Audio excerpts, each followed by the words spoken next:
A Swift Kick in the Ass, episode 54. All big changes start with a swift kick in the ass. Join the journey of lifelong friends, John Curren and Tom Stewart, as they make conventional thought bend over and take a boot to the keister. Warning, listeners may notice a force equal to or greater than needed to get your ass moving. A swift kick in the ass, living life on your terms. Welcome, I'm Tom Stewart, and I'm joined with my lifelong childhood friend, John Curren. And today we talk about how to turn your vision into reality. Now, last episode, we talked about how clarity of vision will drive you forward. This, once you realize how important vision is, this is actually the steps to attain that vision. How you doing, John? Yeah, doing great. So many people, I think, today struggle with this topic. They might have a picture of what they want or what they think they want out of life, but then they're just in the dark as far as how do they get there. And, most people, I would say, just remain in the dark. They accept it and they do nothing.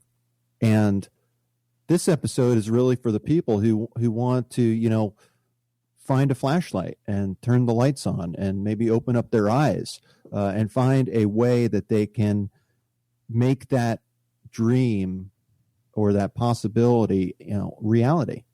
And when we're talking about vision and imagery, like we did last week, we're really talking about thinking of the possibilities and creating an understanding of that possibility in a way that touches all five of your senses. You've been thinking about it so much that you can taste it, you can smell it, you can touch it. You can almost reach out there and touch it. It just seems real. So before we really get into this, let's just say change is not easy, and there are going to be rough times and difficulties. That happens with any time that you're trying to change. There'll be times when you actually question your actions, and you're going to ask yourself, is this worth it? So, once you have that vision, and you know what that vision is, I think that the next most important thing is to know why you want to make that change. I always think back about when I quit smoking cigarettes. Now, this is,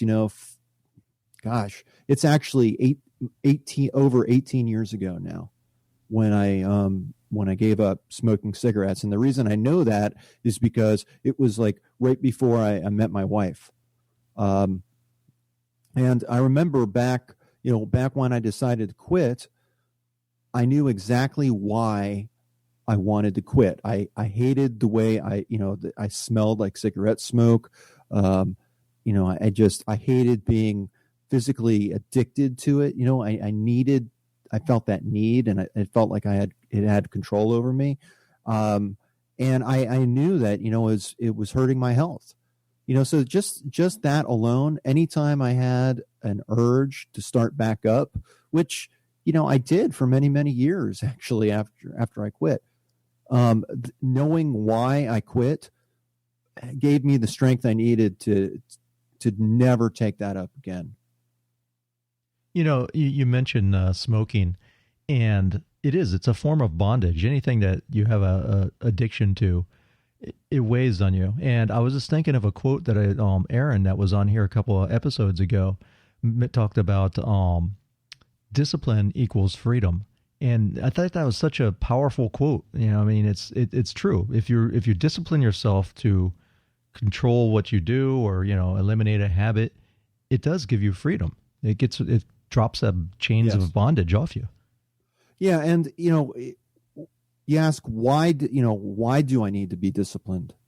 If you know why you need to be disciplined, like I gave with the smoking example, then that gives you the strength to actually be disciplined, because it's like, that I knew that if I would light up one cigarette, even now, 18 years later, I might as well just go right back to where I was before, smoking a pack of cigarettes a day. I mean, it just had that, it had that hold on me, and I will never, ever go back to that. But yeah, I agree. And, a lot of people feel like they lack discipline, and, knowing why will help you. But, I think that this episode is also to help you understand that, you need to be honest with yourself about the vision that you create and about the possibilities that you're seeking to make real. Being honest with yourself, including all of your senses, and validating those senses and validating your emotions. Asking yourself why you feel a certain way, why you feel this is so important. That's really going to help you through those rough and difficult times, because discipline is not something that everyone, I think, is really born with. It takes time to develop, and it's difficult. And it's okay if you don't get it right away. If you fall down, you stand back up. We're big advocates of taking small steps. So if you're trying to make any kind of change, rather than jumping in, and getting disappointed when the first time you fail, just try something small. If you can change something small, then you try something a little bit bigger next time. So don't get discouraged. Keep at it. Yeah, some people get so fearful about change that it paralyzes them, and they just stay in one place. They're afraid to make a mistake. But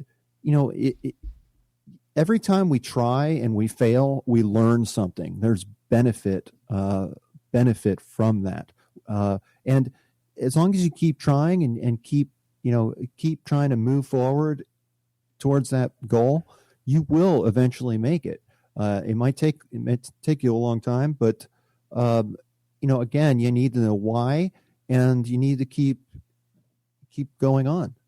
You are going to fail, and that's okay. And you need to accept that will happen, and that as long as you learn from those mistakes, then you've reached, you're moving forward. Okay. So what are the steps, John, that you would say to reaching your goal that you visualized last week? Okay. Well, first, I think it all starts with the picture in your mind. We've talked about, involving all the five senses, having a good picture, being as specific as you possibly can with that vision and with that possibility that you're trying to make real. Looking at it from a long-term perspective, what do you want to do long-term? I think going back to what you said, Tommy, about, making mistakes, and that it's okay to make mistakes. It's also okay to change your mind as well.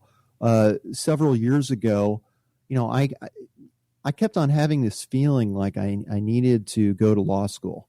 My grandfather was a lawyer, and in fact, he was state's attorney of Illinois back in the early 70s. And I just, for some reason, I was looking around, and I just felt like, maybe if I went to law school, I could have my own practice. I could be own my own business and so forth. And the more I thought about it, and the more serious I got about that decision, the more I recognized that, law school really was not for me. It was not going to take me in the direction that I ultimately wanted to go long term.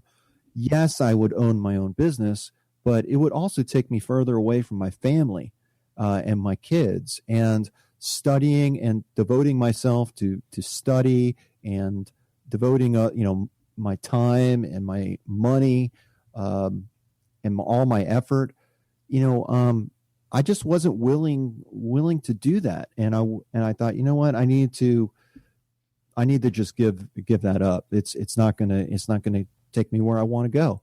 And once I did that, it's just amazing how I never really thought about it much, after that. So it definitely wasn't your passion. You were doing it because it was someone else's maybe expectation or dream, or you thought it was someone else's expectation, whether it was or not. You had that in your mind that, oh, this is what I should be doing, and should. Yeah, it was a possibility. It was something I could do, and I saw it as a way of, um,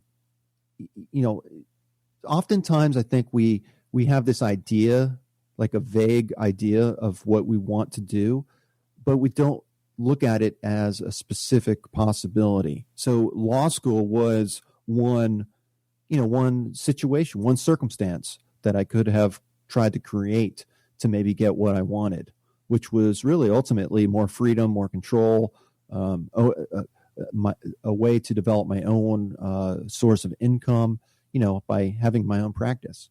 But I decided that it wasn't for me, and you're right, it wasn't my passion, and I moved on, and that's good. That was a learning experience for me. I had a similar instance where originally when I went to college, my first 2 years I studied criminal justice because I was going to be a police officer. And I didn't want to become a police officer because that's really, really what I wanted to do. I wanted to be a police officer because I thought it was safe. Not physically safe, but I thought it was a safe career choice because my parents used to always say, hey, get something with a pension, and I was thinking, well, cops, they have pensions, they have, life insurance, they have health insurance, it's a steady job. You're most likely not going to get fired unless you really, really screw up. And that's why I was going down that path. Not that I really had a passion for it. And, in my third year of college, I was like, you know what? I really don't want to be a cop. I'm studying all this stuff and it's really not what I want to do. And that's when I made my change into, TV and radio. Plus I think during that time, Tom, you were probably watching that TV show Cops, and you had that theme song playing in your head. Bad boys, bad boys. It was filmed down here. But no, it was just something. Part of me, I grew up loving comic books, so I wanted to be a superhero and so forth. And that's, you think cops, they're heroes. Hot cops, firemen, there's people that do those kind of jobs. And I was in the military, which was my, foray into that a similar career vocation at one time. But in the end, it was not where my passion was. So I decided to follow my passion. And that's the same thing. When I went to military, I really, I had a cool job. I worked on an airplane that was, basically a presidential aircraft, but it was not what I wanted to do. And that's why I went back to radio where I had my roots. Yeah. So the next, after you have that picture in your mind and you decide really what you want to do specifically, then we already talked about why you have that picture in your head and so forth. But next is, when do you want it? Now is not always good. Everyone seems to be looking for instant gratification, and they want it here and they want it now. And I don't think that now is always good. I think it's okay to delay gratification for the right reasons. I'll give you an example. Back when I was single, I had this 1978 Corvette, and I loved that car. I had a great time. It was a fantastic car. It's nothing like the Corvettes today, but I just, in performance and so forth, but I loved the way it looked. And I sold it because I got into a really tight spot financially. Gas was getting to be like 79 cents a gallon. It was getting expensive to operate, and I really couldn't, I really couldn't afford it. So I sold it. I lost the car, and since that time, I've thought about getting another one. And my wife is all behind it because when she first met me, I had the Corvette. So, it's emotional for her. She would love for me to have it. She knows how much I loved it. But as I thought about, as I think about that Corvette, it's a 2-seater car and it's a lot of fun. But I have 3 kids, a wife, a dog. My kids' friends will often come along with us, and it doesn't fit my lifestyle anymore. it would be great to have that car again, but quite honestly, it's going to sit, and any vehicle that sits is just going to degrade, and it's going to deteriorate if you don't use it. So, again, that was I've been delaying that, and I thought, you know what, there will be a time in my life when I get another Corvette, and I want to get one in the next, after I turn 50 and I've reached this financial goal that you've heard I've been working on for 9 years. Right. I'm right towards the end now. Once I reach that, then I've got the green light to, start putting some money aside to make that dream a reality. It wasn't the time for it before, but now my kids are getting older.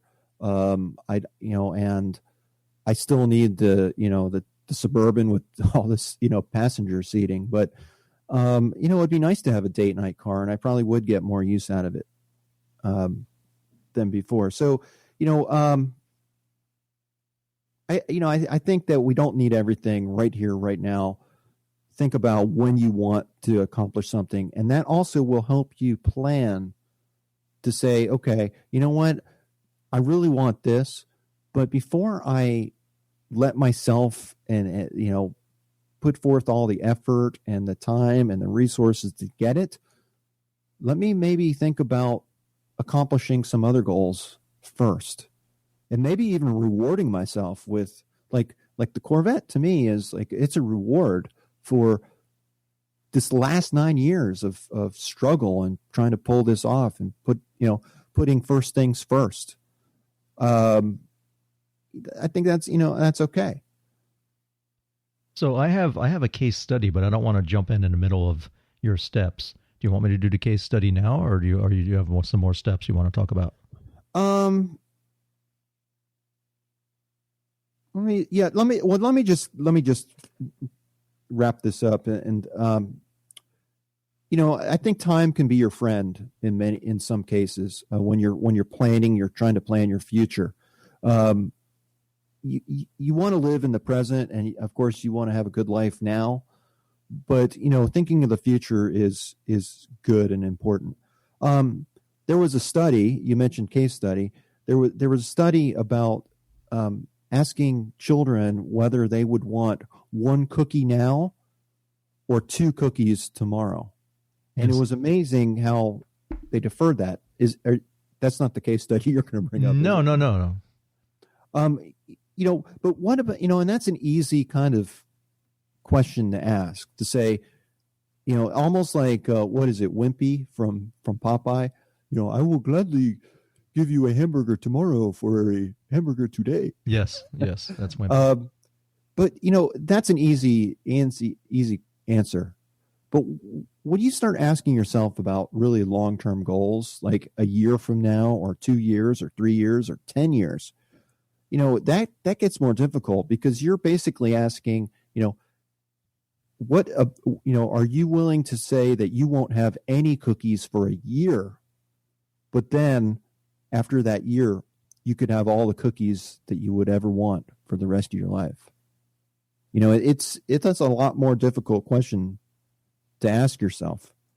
The last part that I had of this is, and the next part of the steps is to break it down into smaller goals and what you want out of life. The longer it takes you to achieve something, the more difficult it's going to be, because life is going to throw things at you, which will throw you off course.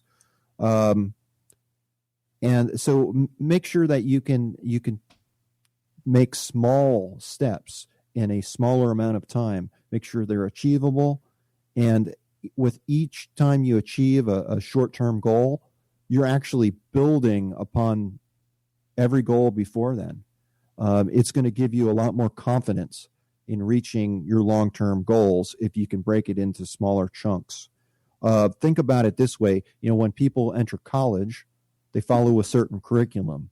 They know they have a structure in place that says, if you take this class, then you take that class, then you take this class and you jump over this hurdle, and then you rub your head two times, and you jump around and rub your belly. They tell you exactly what you need to do, but you know that if you do all that and jump through the hurdles that they set forth, at the end you're going to have a degree.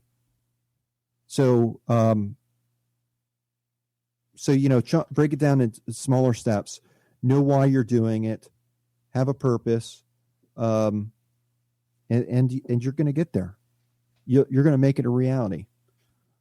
Absolutely. So what I wanted to talk about, John, was, this is a case study. This is a personal case study with my wife, Jennifer. Okay, because I think that it's easy for people to kind of understand when they see someone else going through the motions. And this is not from cradle to the grave. This is her trying to find her journey. And I think that a lot of people that are going to be listening to this podcast are probably in a similar situation. They have an idea maybe to what they want to do, but maybe they don't have it all mapped out yet, and that's where Jennifer, my wife, is in. So she loves jujitsu, right? And so basically what I'm saying is you need to discover what makes you happy. And for Jennifer, it's jujitsu. She loves training jujitsu. She loves being at the gym. She loves talking to the people, and that's her passion. Now, she has a professional job as a development director, and, obviously she makes a lot more money doing that than she can doing jiu-jitsu. But down the line, she wants to do jiu-jitsu as a possible career choice or living, So there's different avenues and there's different ways you can be a coach. You can have your own school. You could have your own show about jiu-jitsu or whatever it might be. But she doesn't have that final destination mapped out yet. She's trying to figure that out. So in the meantime, she's trying to take steps that will help her achieve what it is that she wants to do. So basically, if you're in the same situation, you can kind of look at what are you good at, right? What is it that people ask you, hey, you're really good. Like in me, I for myself, and my family is always asking me to do technical stuff because that's what I am. I'm an engineer. But if they have a computer problem, a TV problem, no matter what it is, a phone, ask Tom. And no matter what party I go to, I always get asked. I'm the guy that they ask to fix stuff. It's like, hey, by the way, I got this computer, or I got this problem, or my phone doesn't connect with the Bluetooth, and so you have to discover what it is that people are asking for. And you can even use a SWOT analysis. We've talked about this, and you can download one off swiftkickinass.com. If you trade an email for our membership site, there's one in there. And basically it's identifying your strengths, your weaknesses, and your opportunities, and your threats, right? Is that what it is, John? Yep. So exactly. Without going too deep in that, if you can just find out what it is and match up what you're good at doing and what makes you happy, or what people would actually maybe pay you for, that's a good way to start. So Jennifer's always, people are always coming up to her because she also does CrossFit, and, a lot of women her age, because she's 45 years old. So, she does not look 45 years old, and it's because of the training she does. But a lot of women will come up and say, what do you eat? Or you must not like, you don't want to eat this chocolate because you don't eat that way. And Jen's like, are you crazy? I love chocolate. And it's more, she has so many people that come up to her and ask her about training. So she's taking that and trying to mold it into something, and another suggestion, which I would say, is get a mentor or a coach. And so Jennifer's decided to take this path with jiu-jitsu, right?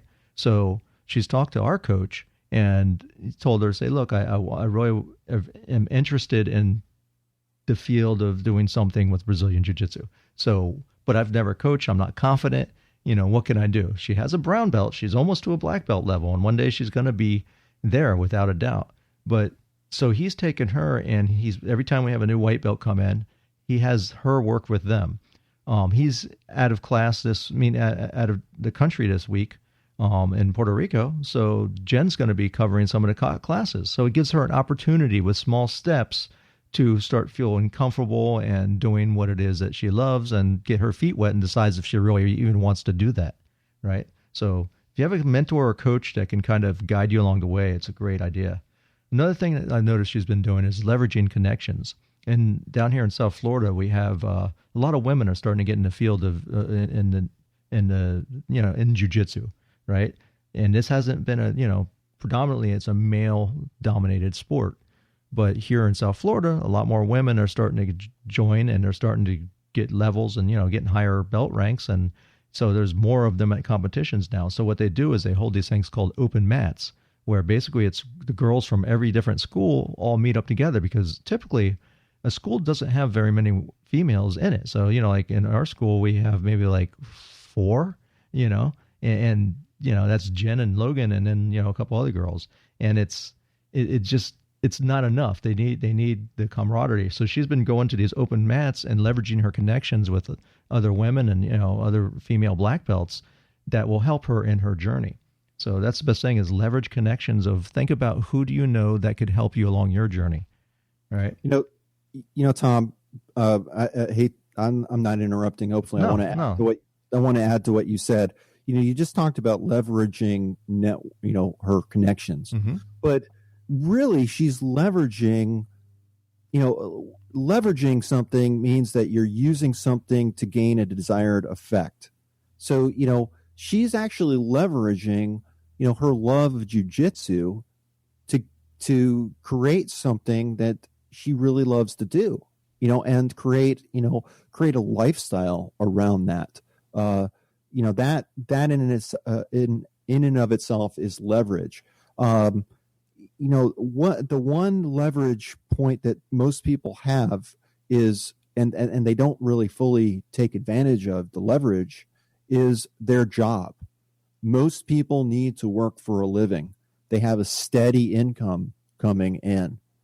That is leverage. You can use that to your advantage to gain financial leverage if you choose to create a plan of attack and how you're using that paycheck, and you can use that to create a life that you want.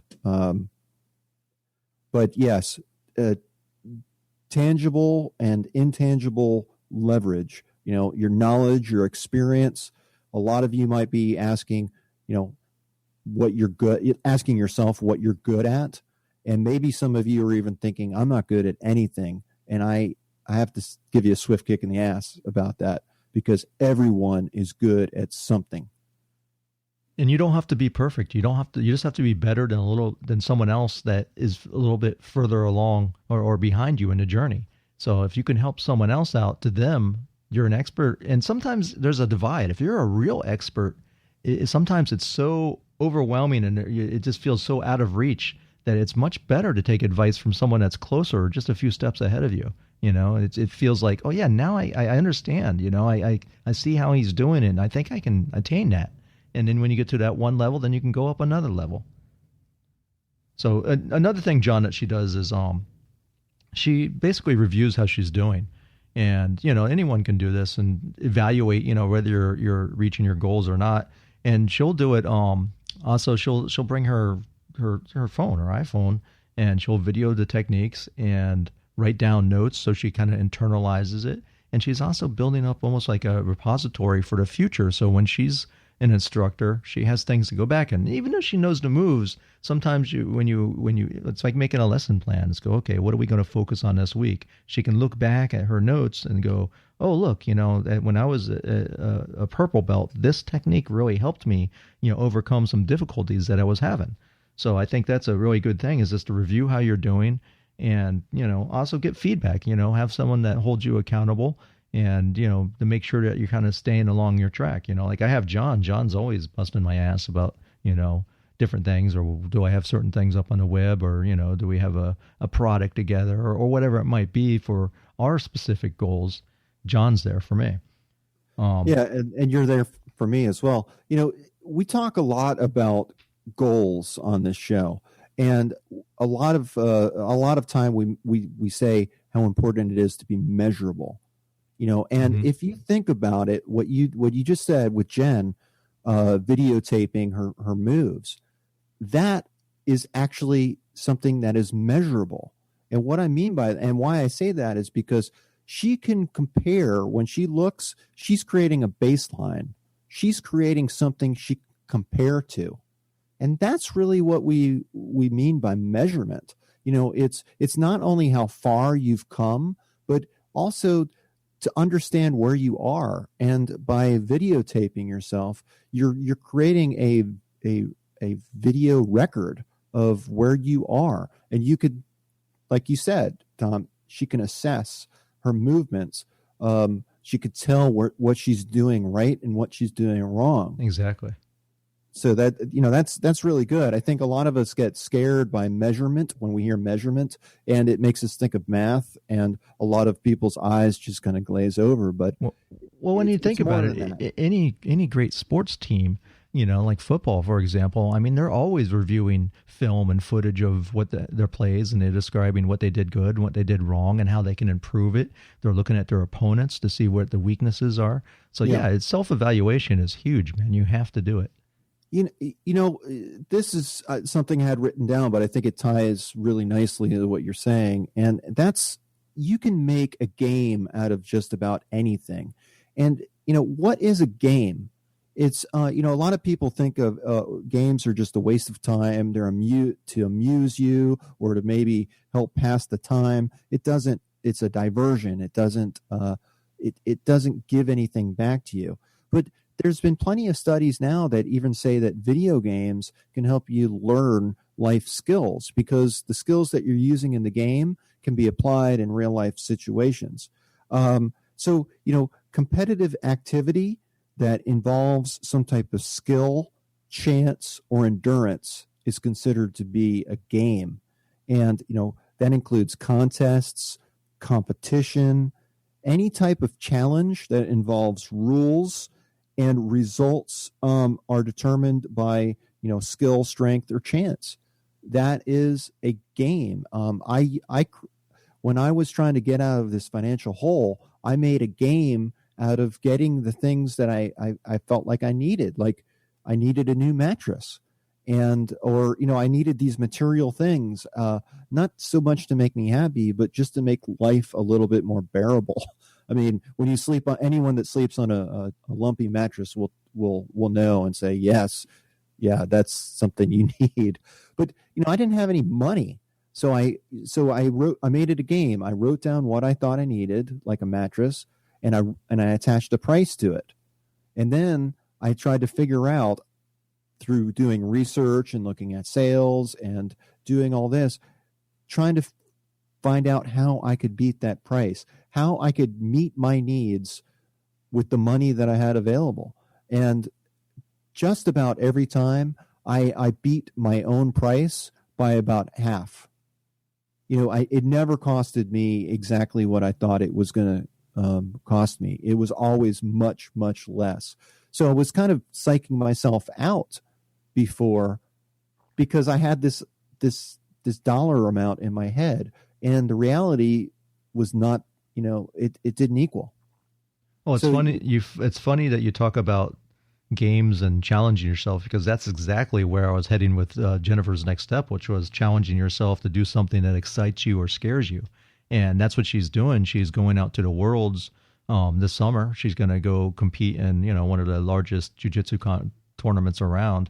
And it's given her an opportunity to be able to compete against women that are her age and her rank, and give her, because right now a lot of times she fights younger women because there's not a lot of women competing, so they can't divide up their classes. So say if I compete, when I go to compete, they say, okay, you're purple belt, you're a man, that's over 45, so you fall into senior level 3. So I'm going to be fighting, and I'm a lightweight. So I fight guys that, go from 155 to 165, right? So it's an even match.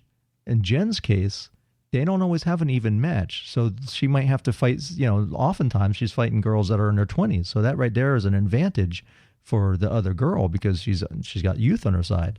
And, and sometimes you got no one in your weight category, so you have to fight up a weight category. So you're fighting someone that's bigger and stronger than you.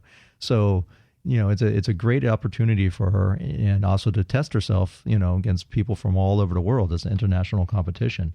The other thing is, it's narrowing your focus and, trying to specialize maybe in a certain area or niche or whatever it is that you're doing, find out what you're really good at, or maybe you can have an edge in.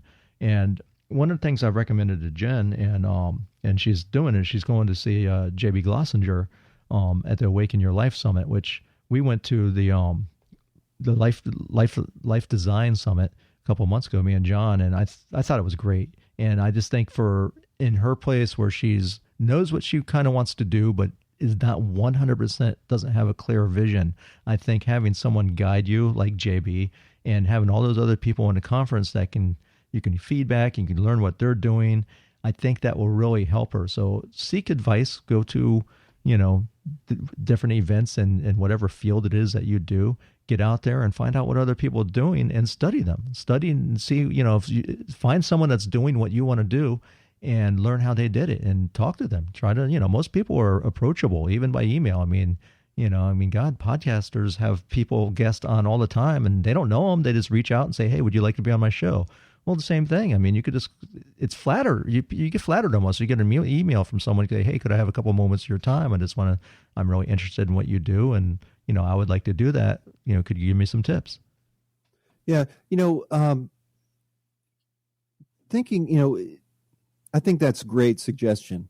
And I think a lot of people these days, myself included, there's so many different opportunities out there. It's like going to a restaurant that has 300 things on the menu to choose from to eat. It's difficult to make a choice. It is. on what you want to eat. People have a much easier time with a smaller menu selection. So apply that to your own life and just recognize that it's okay to study the menu, to narrow down your options, and recognize that the vision that you have in your head, that's just one possibility. There are countless possibilities that you have, and you can narrow that focus down, like Tom said. You can get very specific. So if you have a general idea, you can get more specific and narrow that down over time. And eventually, like Tom said, there's many ways you can do that. You can reach out to people. I have written down that you can delegate things. Like, say if you're trying to accomplish something and you just don't have the time. I'm probably very guilty that I always try to do everything myself.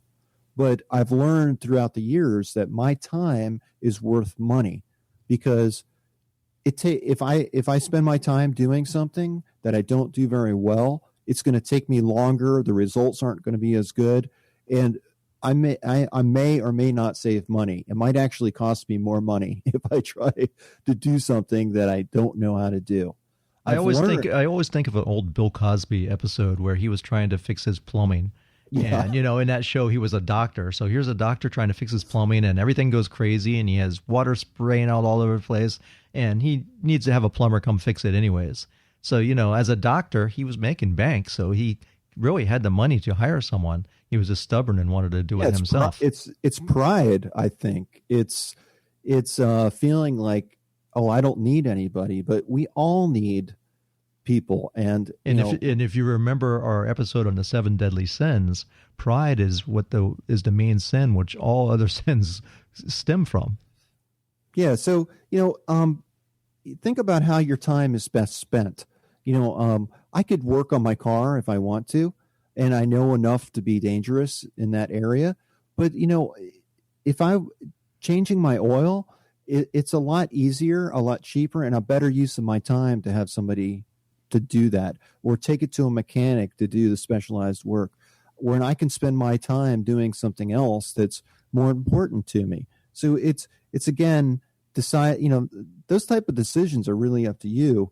But we all have limited time to do things. So, you're best able to determine where to put your time. Going back to that thought too about, time being our friend and kind of delayed gratification, and saying, you know what, I'm not going to get this right now, but I don't need it right now. And I'm going to I'm going to get it sometime in the future. I hope, and I'm going to keep working my way to that. You can also ask yourself, what happens if you do nothing? There's an opportunity cost in any decision that we make, whether we go for it, whether we don't go for it.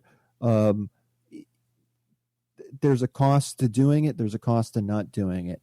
So think about that in your decisions, because a lot of the times we want to jump on something and we feel like that opportunity is going to be lost if we don't do it. Like if you walk onto a car lot, a place where they sell cars, that salesman is going to want to sell you a car, and they're not going to be happy unless you drive out of there in something new.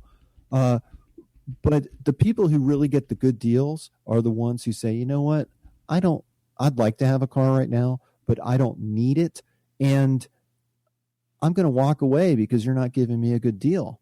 They've made a choice, and they recognize that there's no, that opportunity is going to come up again. And if they can get a better deal, then they get a better deal, and they're going to be much happier in the long run. So you think that about wraps it up, John? You have any last words?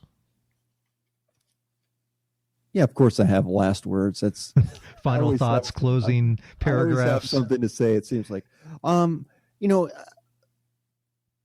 already discussed about accountability, and accountability is the best way to understand that is, who can you not afford to tell them that you failed? Who can you not afford to let down? Those are the people that are going to hold you accountable in the most, effective way. Tom and I keep ourselves accountable, because when we set our minds to something like a certain goal, we hold each other to that. We keep our word to each other. We call each other slacker and loser, and no, just kidding. Yeah, much worse things. But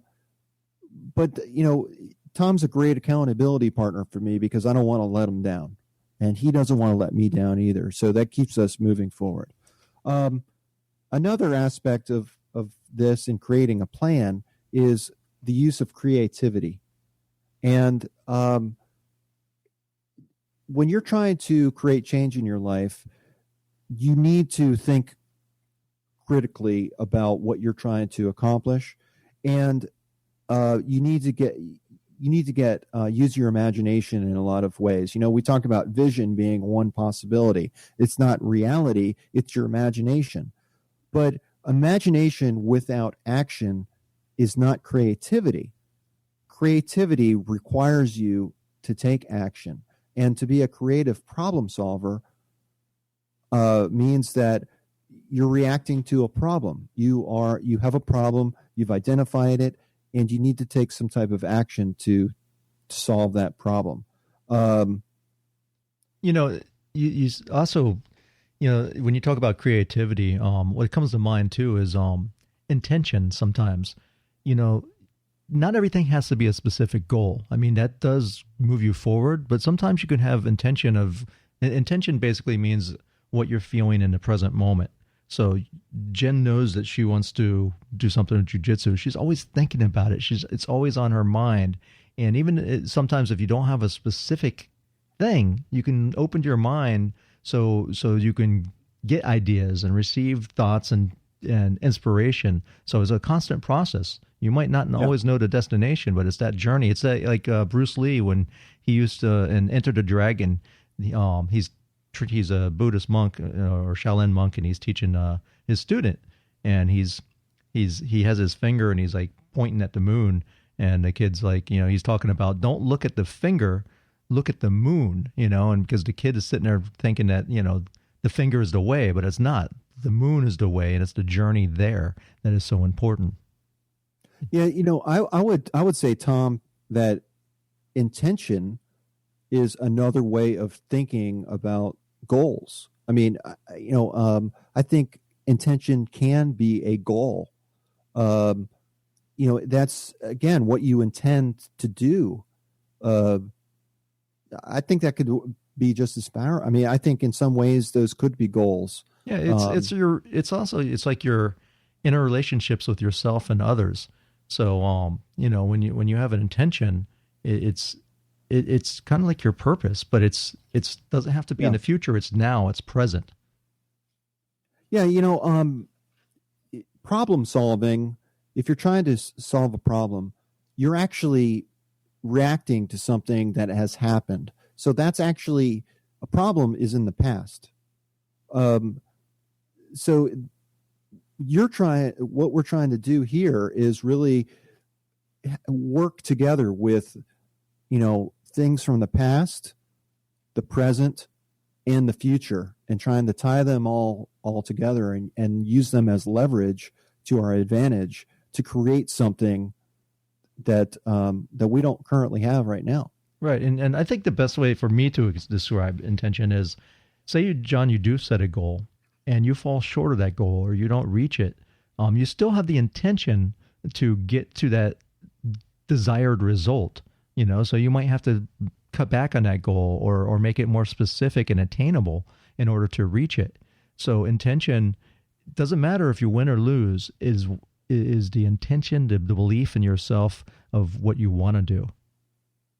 Yeah, that's true. So, as we said, for wrapping up, think about if you're trying to take your vision and create reality from the vision, look at what actions are needed to get you there. Be very specific. Think about why those actions are needed, and do they bring you closer to your goal or perhaps farther away? Only you can answer these questions. When do you need to take the actions? And what is there if you have multiple actions? What's the sequence of those actions? Which one comes first, which comes second, and so on.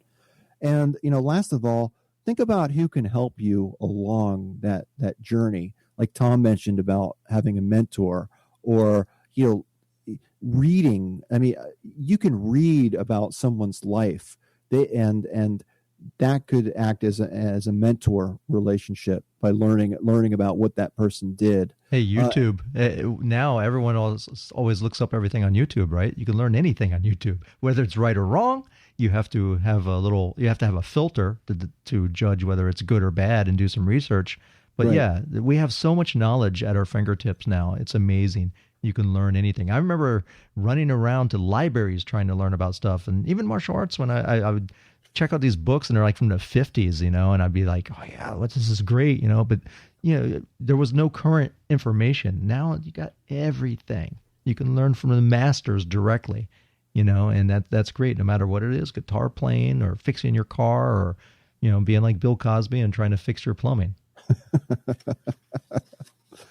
Well, on that note, we recognize if we're trying to fix something, we might be springing a leak, just like Bill Cosby and his plumbing comedy. Right.